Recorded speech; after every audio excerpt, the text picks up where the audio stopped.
Welcome to AI for You, the go-to podcast for higher ed professionals looking to integrate AI into their daily work. I'm your host, Brian Piper, the Director of Content Strategy and Assessment at the University of Rochester. Join me every other Thursday for practical uses of AI within higher education communications, marketing, and student engagement. We'll focus on ways to quickly integrate AI into your teams to increase your efficiency and effectiveness and help you optimize your workflows and processes. I'll interview experts and feature relevant use cases with the goal that every episode gives you at least one thing you can take away and start leveraging in your job today. AI for You is a part of the Enrollify network, a robust collection of podcasts designed to help higher education professionals like you grow. Explore our other shows at Enrollify.org. Enrollify is made possible by Element 451, the next generation AI student engagement platform helping institutions create meaningful and personalized interactions with students. Learn more at element451.com. And with that, I'm actually going to pull my screen share down so you can all see our panelists' lovely faces. And we're going to just rip the Band-Aid off because you guys know how we do it here at Enrollify. We do not mess around. So the point of today's session, many people fear that AI is going to depersonalize student engagement. Y'all, if I heard nothing expressed at the conferences I went to this fall, it was that.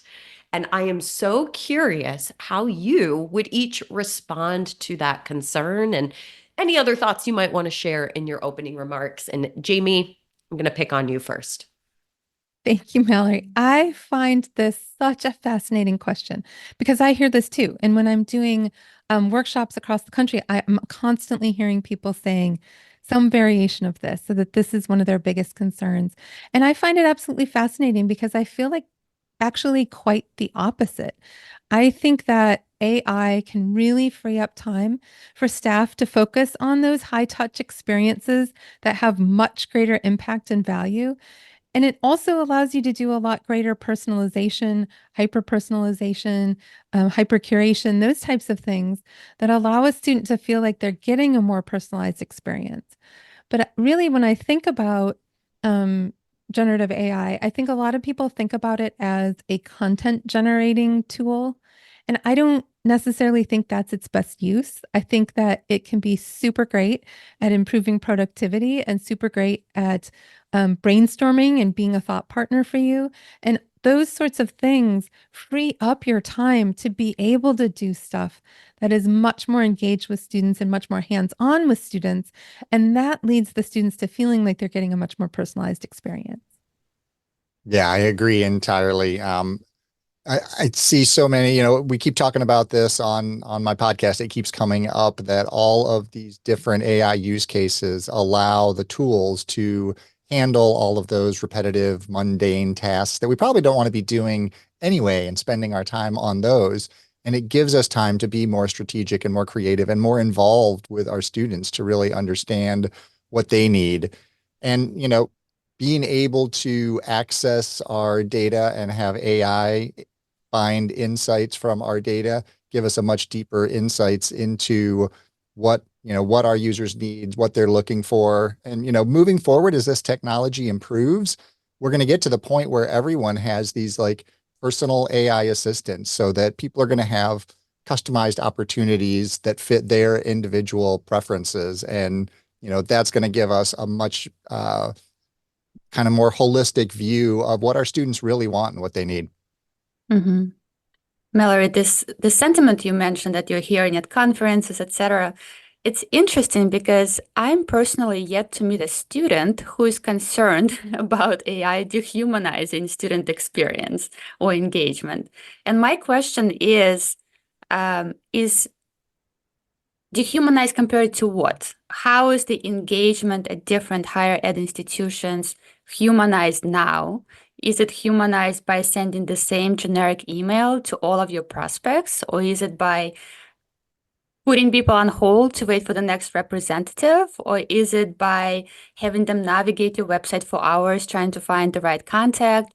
Or is it by, so what is it helping really create us real human connections, what we're currently doing? And at the same time, AI can assist students during that process and provide answers instantly so they can get the information they need in the most effective and efficient way. So to me, AI is perfect for enhancing productivity and increasing the student satisfaction. And when I talk to my colleague and colleagues from other institutions, I often hear them talk about productivity and how they know they don't have enough time and they wish they could clone themselves or could clone their team.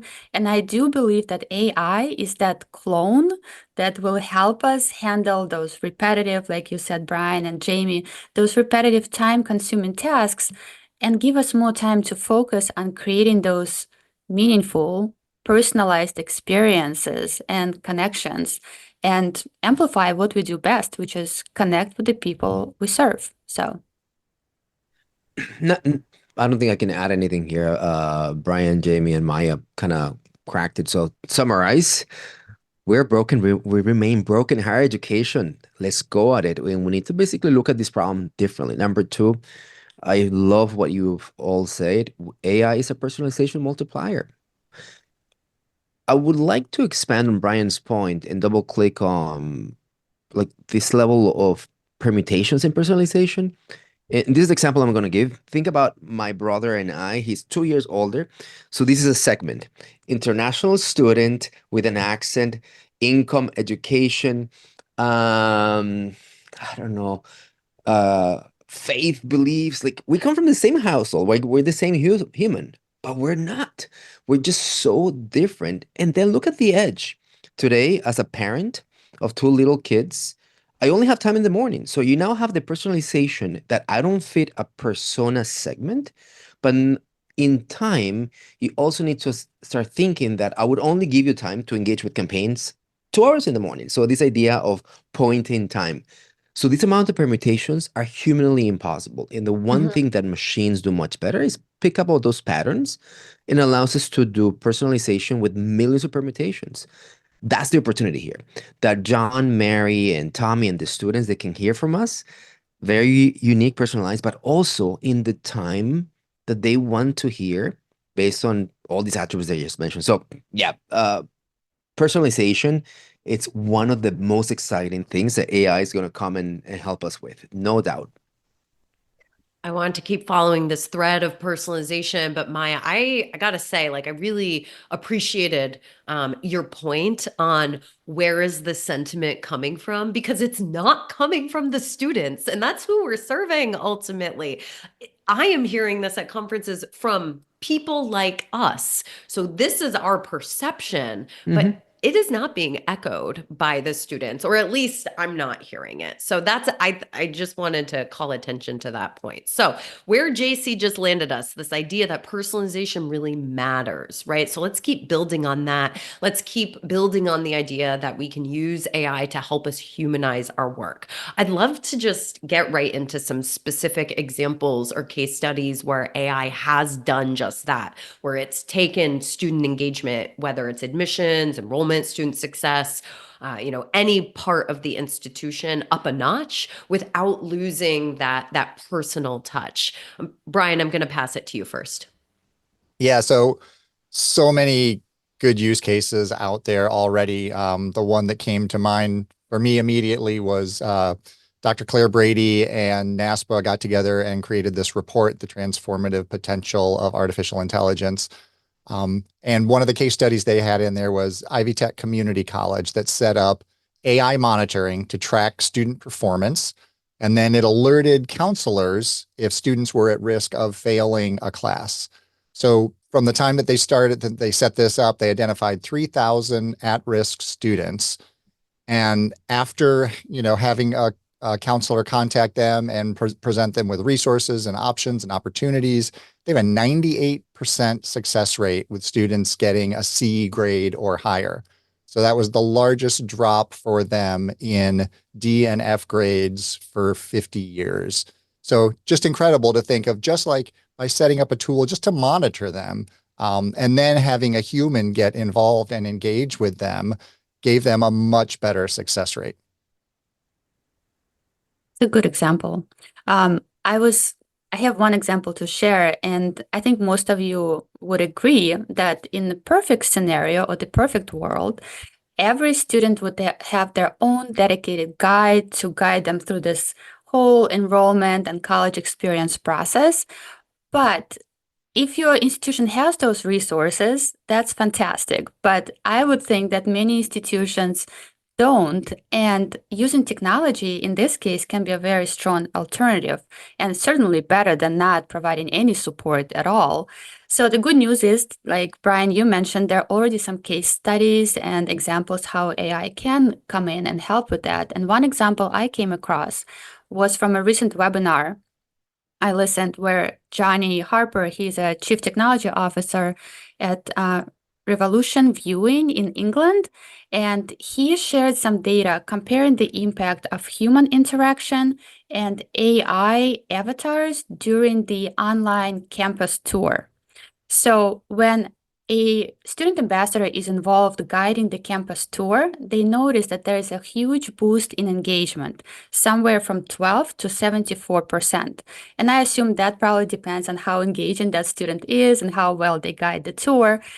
But if they replace the ambassador with an AI digital avatar, they still see a rise in engagement, not as high, but it's at 9%. And I would argue 9% is much better than nothing. So what it tells me is human interaction, if you can support and hire students and train them and keep this program going, is still ideal. But if you don't have the resources and you are between choosing doing nothing and including AI in that process, I think this is the obvious answer. You can increase your engagement without adding any human element to your experience. So it's not necessarily about replacing the human, but it's enhancing what you have at a much, I would say, lower cost.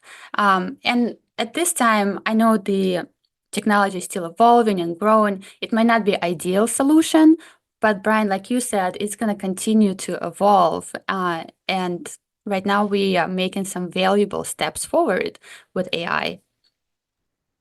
I've been a huge fan of Georgia State and all of their student success efforts for a long time, almost a decade now. And one of the use cases that they have for AI is integrating AI into the courses where they send direct text messages to students about their class assignments, offering academic support, course content information. And for the students that received those, particularly in the first generation students that received those, they earned final grades that were 11 points higher than their peers, which is 11 points is an equivalent of a full letter grade.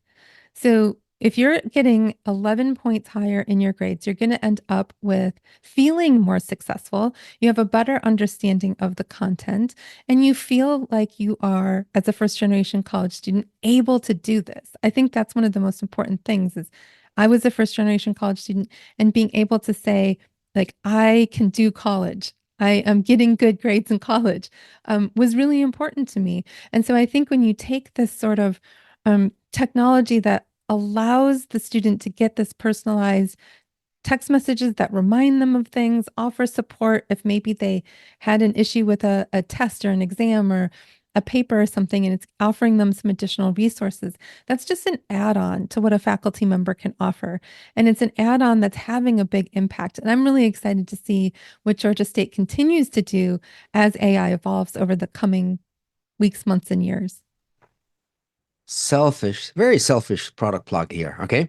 You give me one example. I'm going to plug in Element, of course. So, and I think Jamie and Maya just went through this use case that we've solved. Let's go back to JC or Jamie or Maya, Brian, Mallory, your 18-year-old self. How did you pick your major? Everybody here in the audience, how did you went through the process of selecting biology, chemistry, political science. That problem, it's classical information asymmetry. You got advice by the neighbor. I ended up at NYU because my neighbor went to NYU. Your counselor, the student, the website, whatever you have available at your disposal, you leverage and it informs where you're going. That is sometimes unfair and is a position of entitlement, privilege, multiple things. Many of us got so lucky that I had the right neighbor. Many of us did not have the counselor. Many of us, I did not have the educated parent. I love how Jamie said it. I can do collagen or something like that, right? It's a really incredible lift. So the things that happens with problem discovery is that this new way of doing search, not query based, like you put a word and kind of gives it, but actually semantic based, that the connectivity between the data points is not only a website and what you put in the website and you're allowed to search, but you use these knowledge databases that could connect the website with social media and the catalog. And it's relatively easy to do today and impossible to do a year ago. Really is creating a different approach to student search. So think about the information access, the nonlinear journey. All of a sudden, like I start this way and ended up somewhere else, and linking to all the possible sources of information. That's what Element has figured out. It's a product called Discovery, and it's a really interesting way to do engagement at scale. If you have worked, for those of you AI nerds here, like us, if you work with Perplexity, it's a similar experience that will leverage everything inside the university to surface highly customized search, narrative semantic search experience to a student that is not one-dimensional. And it's fascinating to see how the student now says, I want to go to your school because you have vegetarian food in the cafeteria.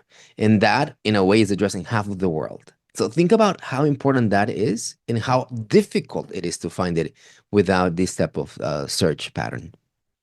I cede the floor. Awesome. I am minorly obsessed with the Discovery product. I will say, I think generative AI search is like it is one of my predictions for 2025. Seth Odell and I discussed that on Nice. a recent Pulse episode. And I just, even at AMA, talking to, I did an interview with someone from Knox College, and he mentioned how he was in a room with faculty members. And when I was at an agency a number of years ago, we did the Knox College website. So I have a little more insight into that particular institution. And I remember it was a challenge to get different units on board. And like, this is, people are nodding, like any website redesign, it is a challenge to get people How on hard? board. It's so hard. Content creation and migration is the number one thing that stalls out on a website redesign. And with AI Mhm. generative search being the future, like at Knox, he mentioned like he watched in a room, the faculty members realize like in real time how AI is going to be pulling as a knowledge base from their web pages. And oh crap, if they're not up to date, zero click search out of Google is not going to be surfacing the right information. The chatbot is not going to be surfacing the right information. And like it's becoming, AI is becoming a bit of a Trojan horse for getting people on board with getting their content updated. Mallory, I built from what you're saying, and everybody, please understand this. We all have trauma from web projects, right?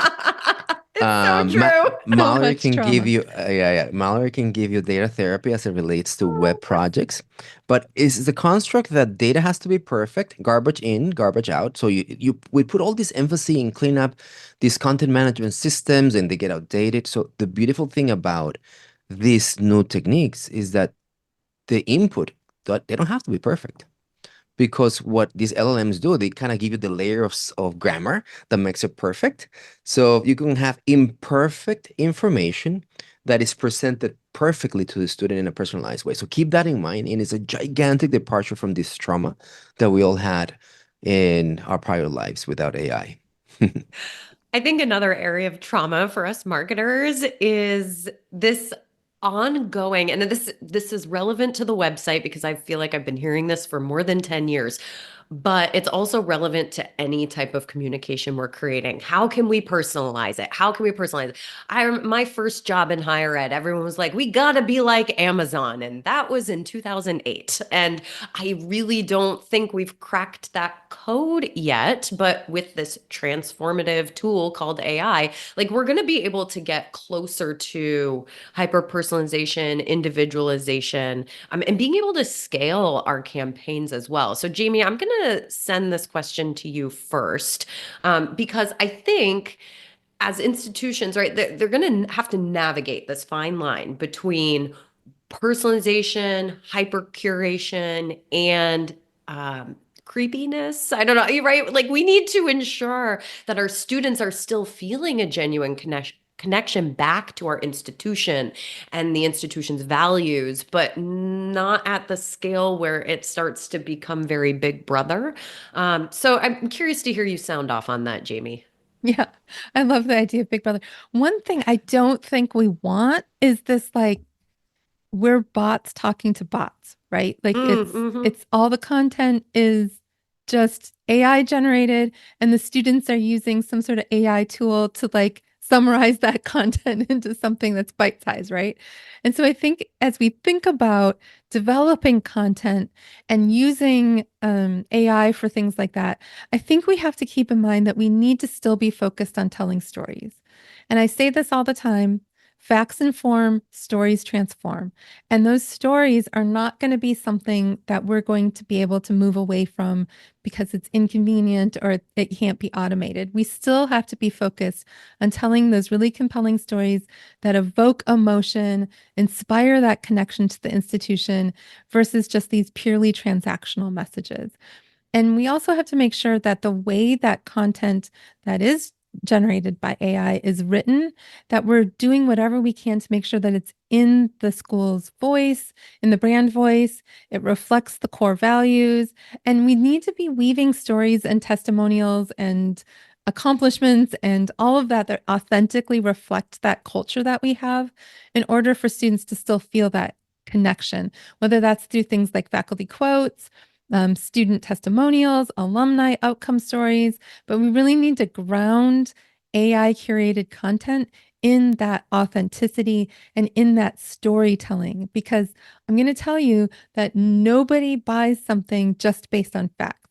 You have to feel an emotion to make the kind of investment that a college degree is. I mean, we're talking about tens to potentially hundreds of thousands of dollars for an education. You have to feel more than a list of facts. You have to be compelled. And that's what stories do.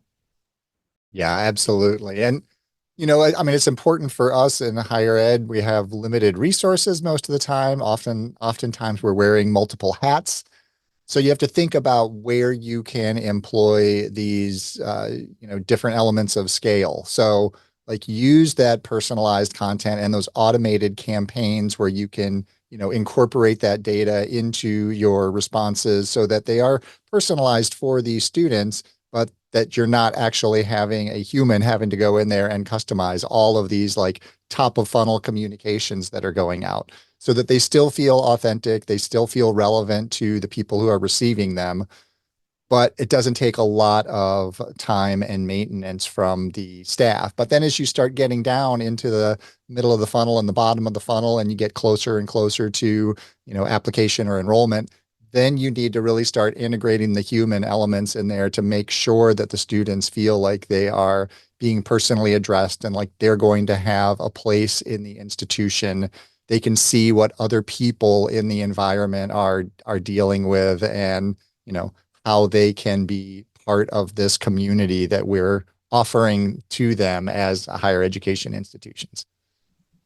Yeah, I was talking with Devin Pergison from Forsyth Tech earlier today, and they have saved their staff 170,000 minutes of time because of the things you're saying. They're putting the AI virtual assistants and chatbots at the very top of the funnel, and they're just being able to answer so many of those transactional questions without ever having to escalate to another human. I actually heard Claire Skelton on the episode that dropped today on In Your Elements podcast also talk about this and all of the time that it has saved their staff at CMO because they're able to let the chatbot kind of pick up on so much of the heavy lifting.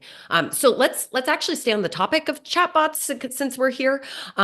Or virtual assistants, right? Chatbots are so 2023, y'all.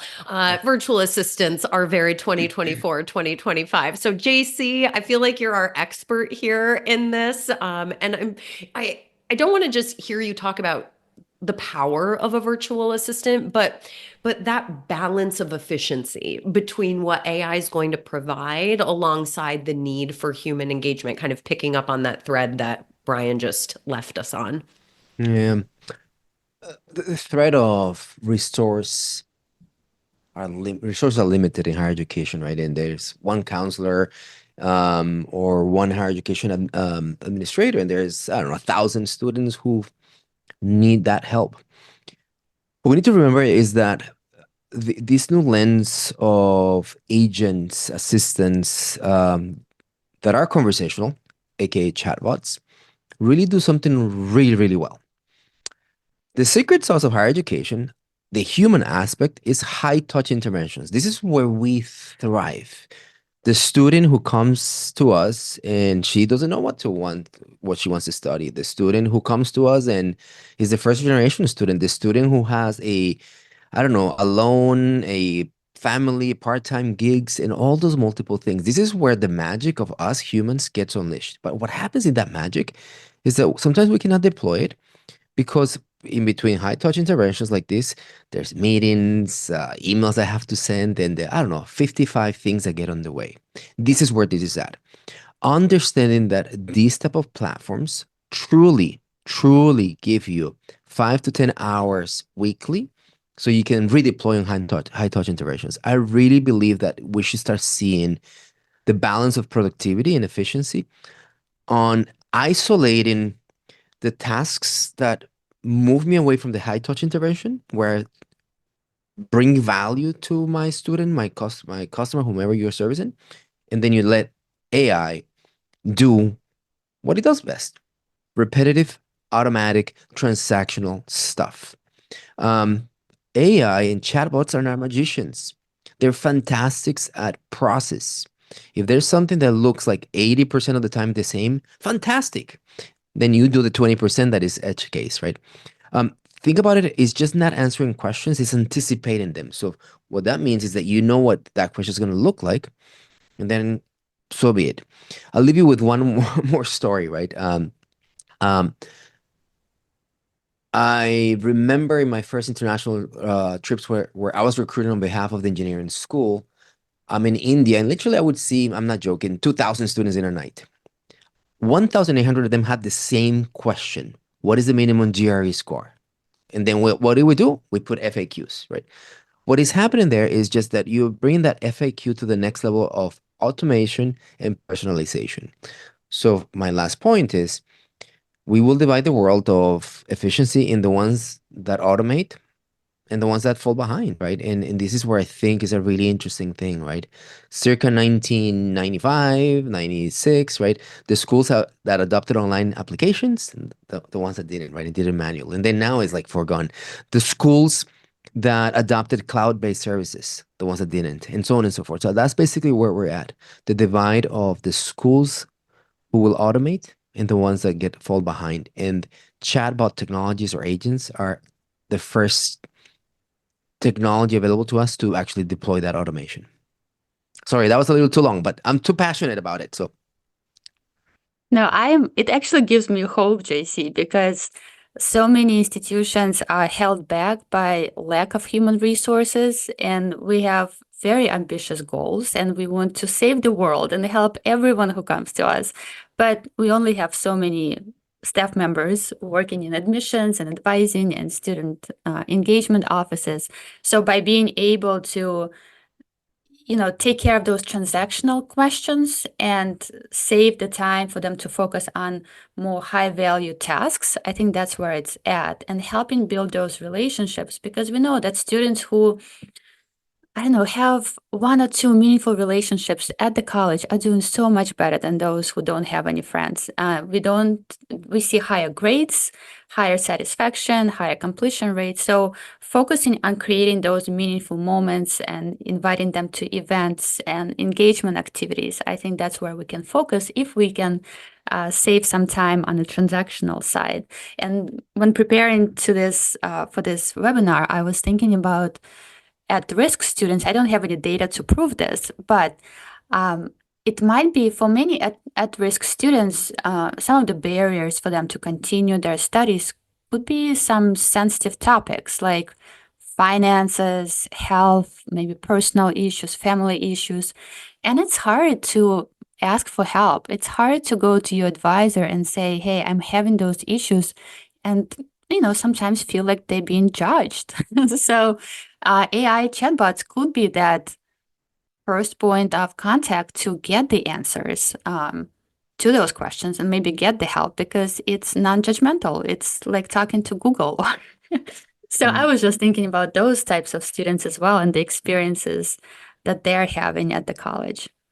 30 in many community colleges that I've done predictive modeling for, 30% of the blockers from 6-year graduation, 30% is financial aid. And it's not that they cannot find the money, it's just that they get lost in the system to basically activate programs and help type of thing. So just to quantify the aspect of you're on the money, Maya. Sorry, Brian. No, that's great. Yeah, and I think people who are concerned about where these chatbots are fitting in and what they're replacing, I mean, these are our decisions to make. The chatbot's not deciding that it needs to be on our admissions page. That's up to us. I'm always saying that these AI tools can do a lot of things, but it's up to us to decide what they should do. So when you're looking to integrate AI into your workflows, you need to think about, one of the first things you need to think about is if the task that you're replacing is something that provides opportunities for human to human interactions. I mean, we have our business school has a program where they're creating virtual TAs. So the students who are, working on their homework at 1:00 at night have a resource that they can go to, but we're not replacing our human TAs. So thinking about that, looking at what AI can do. AI is great at brainstorming and ideating, but don't do that as a solo activity. Bring in your group, bring in your team, go through all the human ideas, and then have AI help keep those ideas flowing and keep the conversation going. And the more diverse a group of people that you can collect in these brainstorming sessions, I mean, not only are you guarding against bias, but now you've got more ideas that you're creating, more different perspectives that you're having integrated into the conversation. You can have it do gap analysis to find out what you're missing, because as humans, we're very good at seeing what's in front of us, but we're not so good at seeing what's not there. And AI is just fantastic at that. Well, I think one of the things that you said, Brian, really jumped out at me. And this idea of having TAs available at 1 a.m. And when I think about college students, when are college students doing their homework? It's not between 9 and 5. But when are employees on campus? It's between 9 and 5. And so their questions have to wait. They're leaving voicemails, they're sending emails, they're waiting for answers to questions, they're waiting for academic support. And sometimes some of the questions that they may have might be incredibly stressful questions around financial aid or am I going to pass this class? What grade do I need to get to pass this class? And if AI can answer some of those questions, maybe they can sleep a little bit better when they do go to bed at 3 or 4 in the morning, when we're getting up to work out to go to work. That's really helpful for them. But one of the things you all have covered great examples of when to use AI, and I hate to be the person that's like, I'm going to talk about when not to, but I think that when you have a task that requires a really high level of accuracy, or it requires some real-time human judgment that needs to be applied to it, or decision making. I get a little bit uncomfortable with the idea of just like dumping applications into an AI tool and having it spit out who should be admitted and who shouldn't be, and then just relying on that. I think that we need to have some checks and balances to make sure that it's accurately analyzing a student. And also sometimes getting the AI set up to actually do the thing you're trying to get it to do takes longer than if you just did it manually. And in those cases, I think, don't rely on AI. But as I think Brian said earlier, right now is the worst AI is going to be for the rest of our time on this earth, right? It's only going to get better and better. It's not going to get worse. And so there might be a point where some of those things can be turned over to AI, and that can completely reshape what we do with our time in ways that is so much more significant and impactful than doing things like responding to the same question via email 10 times a day. Yeah, right on. I want to take us back to something that we actually started this conversation with, and it's the idea of whether students even know, and if they do know, do they even care if we're integrating AI into these workflows? I'm going to drop a link in the chat in a moment. We had a really great student panel at our AI Engage Summit this past October, so you can hear straight from their mouths what they think about this, but I'm going to pose the question back to the panel, right? Do students really care if AI is involved in the communications, if they're getting the information that they need when they need it? And do institutions even need to balance that awareness? Like, is there risk of eroding trust if we're not thinking about this? So, Jamie, I know we just ended on you, but I'm going to throw this one right back at you. Yeah, I agree with Maya's original point that there are a lot of places where students don't care about whether AI was used in the process at all. Where I do see some students seem to care is AI generated images on social media. It seems like it when somebody posts something that's super obviously created by generative AI, you will get people piling on to that. And a lot of times I've also seen parents, I'm in some parent Facebook groups, you see parents saying that their students are like, if I can't use this in class, why is the school using it to create imagery for their social posts? But I can't imagine a world where a student is going to say, this tool that I'm using at 1 a.m. that I wouldn't have access to except between 9 and 5, Monday through Friday, I hate that. And I don't want to be, engaging with that. So, I think it just depends. But maybe AI generated images will get to a point where a student doesn't care anymore. But I've seen so many cases where students are like losing their minds over some image being created with AI and it being credited as AI. And then they're like losing their minds on social media, which is social media then becomes a crisis, and it's a whole thing. Yeah, I agree. My wife and I have 3 kids in college right now, so it's our built-in focus groups. And for them, they don't care, as Jamie said, they don't care where that information comes from, but they do want to know if the source is AI. So if you're sending out communications or if you're creating content, just be transparent about it. We actually have that in our, AI usage guidelines for our institution. Because if they find out later that your content is, created by AI, they're going to feel tricked, or they're going to feel like you were like taking the easy road or taking shortcuts. So just be aware of that. I think it's also about what type of content is being created by AI. Like, not all content they would care about. I keep thinking about myself. Like, let's say I'm a customer of Verizon or T-Mobile and I have to call customer service. And my answers get immediately answered and so effectively and efficiently. And once my issue is resolved, I discovered that it was AI driven. Would I care? No, I wouldn't care because I got what I was looking for. And I think it's the same for students. If they can get their issues resolved effectively and efficiently, they don't care, and they would even prefer to receive that type of service. So my point is, human is not always better. Sometimes human have, you know, other issues. Maybe they're not in a great mood and they can provide great service. Or maybe you're speaking to a person sitting in India with a very strong accent and they can't understand you, and then your issue has to be escalated. How frustrating is that? So I think it's all about strategy and knowing when and how to integrate AI to serve your particular audience. Similar, students don't care. They expect it, in my opinion. Digital natives, in my opinion, my prediction will evolve to Jamie's and Brian points of if it's attribution to AI and like how I may like it. What I think is going to happen is a TikTokification of creative, style stuff that looks like $100 million versus a TikTok vertical video for 30 seconds.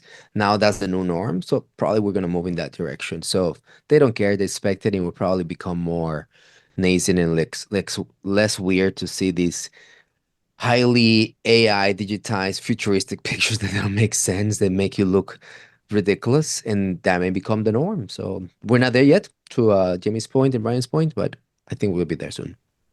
All right, JC, I'm going to stay on you here. I want to talk ethics. Oh no. We haven't addressed it in the last 50 minutes, and that is also something that was pretty commonly talked about, around the conference halls this fall. And so, from your perspective, what ethical considerations do we all need to be keeping in mind when we're using AI, to communicate with students? Yeah. Look, it's a tough problem, and I'm going to be very, very honest here. It's the type of problem that us 4 or 5 here and everybody's in the room, we will be given a solution, and as great as bad as it is, that solution is what we're going to have to work with. So it's above our pay grade. Number two, what is going to happen is bias in, bias out, right? So if these solutions, and this is going to come from regulation and like really, really smart people trying to solve these problems, that they need to know that there's going to be a bias that comes in, and if that bias gets picked up, it gets amplified. So if all of a sudden I want my pictures to be more diversity inclusive, and then also like you get George Washington with Afro-American traits, right? That's circa 2024 Google, right? These issues of ethics are very difficult, so transparency is where it's at. Knowing where, what is more biased? The financial models that you get a loan, you get you get a GPA and those type of things. In a way, they're biasing a lot of the things. They're picking up on the biases that we know exist. So being transparent about it and creating the guardrails, it's kind of the second point. And this is where I would always say, for the stage that we're in, whether it's around ethics or not, empathy as a design feature is kind of where it's at, because we're not gonna get it right. It's like teaching a class. Don't say this to my students, but the first time I teach is gonna be a disaster. It's the third attempt of the class that becomes better. So it's an iterative process, but in iterative design, empathy for ethics is kind of where it's at. So again, it's a very difficult problem to solve. Fortunately, there's a lot of smart people trying to solve this. And we just need to bring that transparency, understand the biases that is not fixing, and then double on anything empathy when it comes to this. JC is absolutely speaking to my heart right now. My turn to plug. I'm writing a book that it talks about empathy and that human-centered imperative that we have.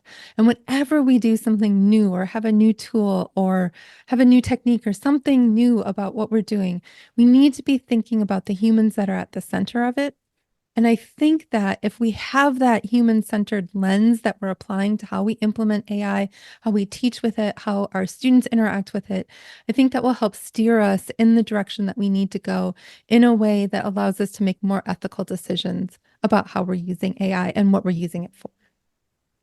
Yeah, I agree. I mean, I think like fundamentally as institutions trying to teach students, how to be successful in the world, which certainly includes using AI and understanding AI. I mean, our first concern is making sure that ensuring their privacy and that their data is secure. But then we need to be thinking about how do we create awareness and education within, all of our audiences, not just our students, staff, faculty, about the risks of AI, just so that people understand what they should be looking out for. And I find myself all the time in conversations with people who don't even know what ChatGPT is, which blows my mind because, most of the circles that I'm in, everybody is talking about it all the time.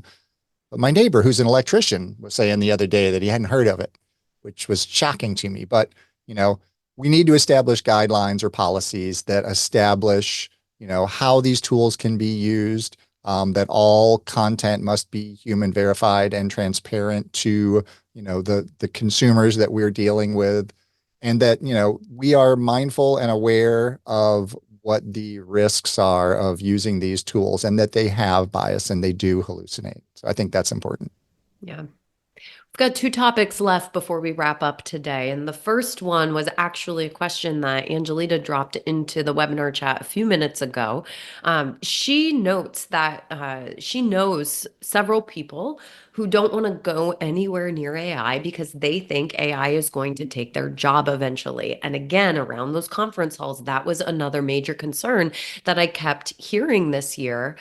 So how can we, I think we probably all disagree with that. I'm going to make that assumption. I don't think AI is going to take our jobs. I think it's people who use AI who may take our jobs. But as an institution, as a leader within an institution, how can we start in this industry building some trust among those who are skeptics, faculty or staff members, that AI is going to be this tool for enhancing and not replacing? Jamie?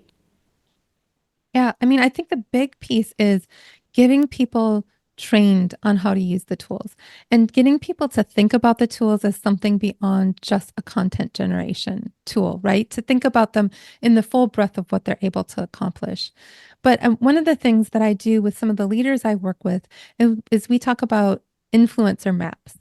Who are the influencers in your organization that whether they're influencers for AI or against AI, that you can bring along on the journey and have them sort of like the Pied Piper bring the people they influence along on the journey and get folks kind of excited about something because there's people on their campus that they trust and respect that are excited. And it's not just this top-down directive. I think it has to be top-down, bottom-up.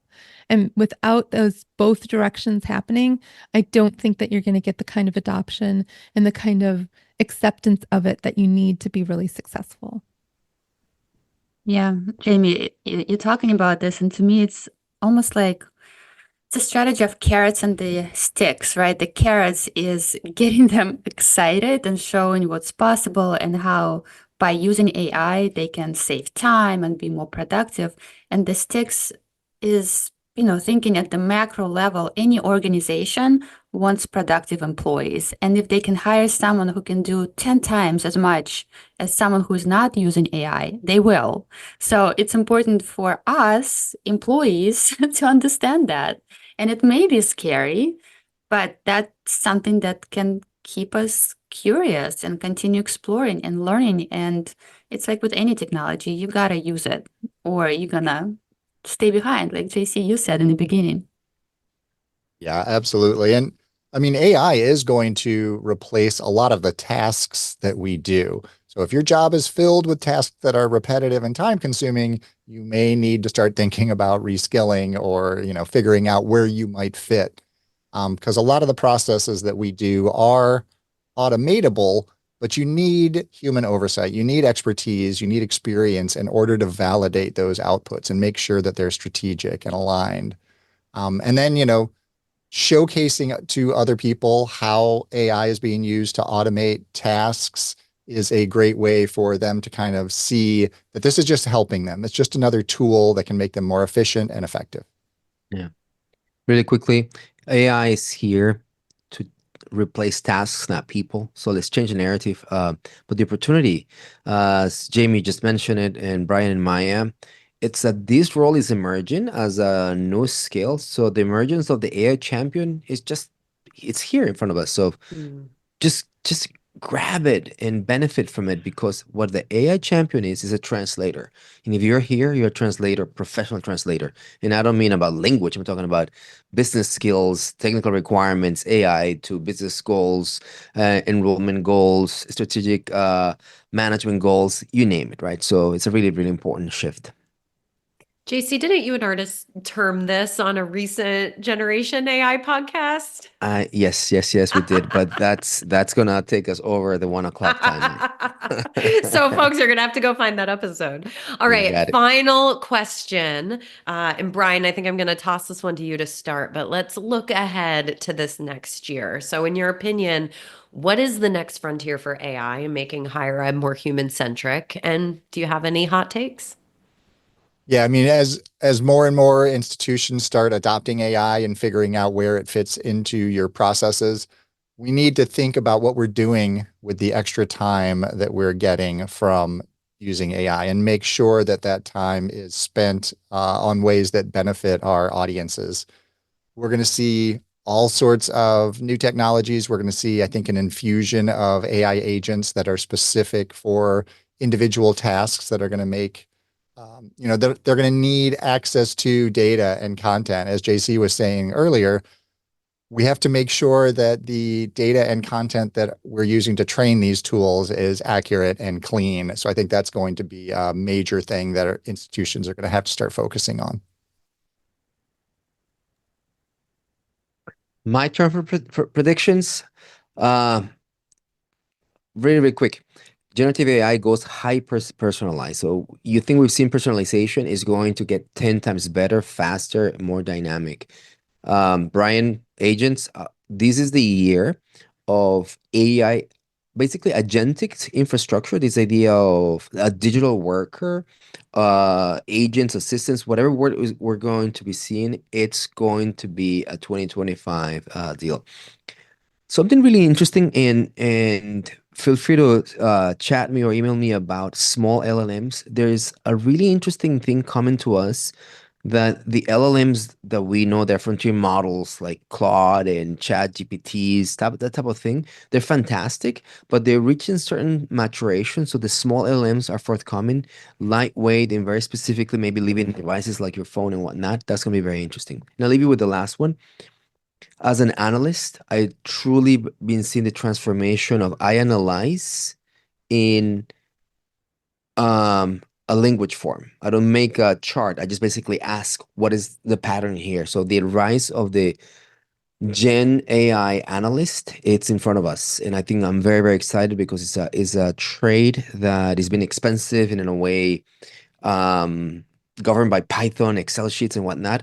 That barrier is being removed, and we're going to get access to insight in a really rapid way. Fantastic. All right. We will leave you on that note, y'all. Keep an eye out in your email. Next week, we will send you a recording of this webinar so that you can share it with your colleagues. We're also dropping the audio on everyone's podcasts next week, so you can catch it and share it there as well. Thank you so much for tuning into the last Enrollify panel webinar of 2024. Do not forget, sign up for that February AI Engage event, and we so look forward to welcoming you back in 2025 with some really great programming, new shows, new things, new webinars, all sorts, bigger and better. Just what you expect from Enrollify. So we hope you all have a wonderful, safe, and lovely, restful holiday season. And hey, while you've got maybe a week or so off, what better time than to start exploring with AI? Just saying. All right, everyone. We'll see you soon. Thanks for Have having a us, Molly. wonderful rest of the year. Yes. Bye, Thanks, everybody. panelists. You're incredible. Bye, all. Bye. Thank you for listening to another episode of AI for You.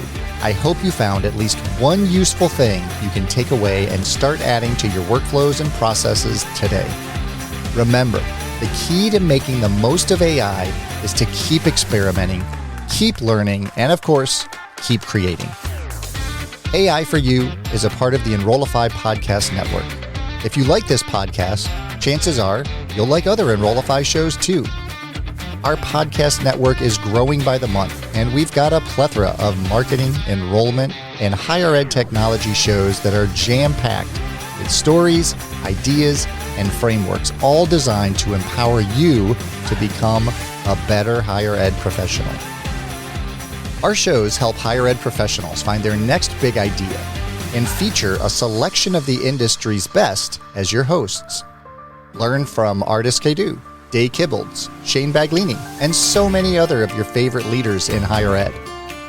Enrollify is made possible by Element 451, the next generation AI student engagement platform, helping institutions create meaningful and personalized interactions with students. Learn more at element451.com.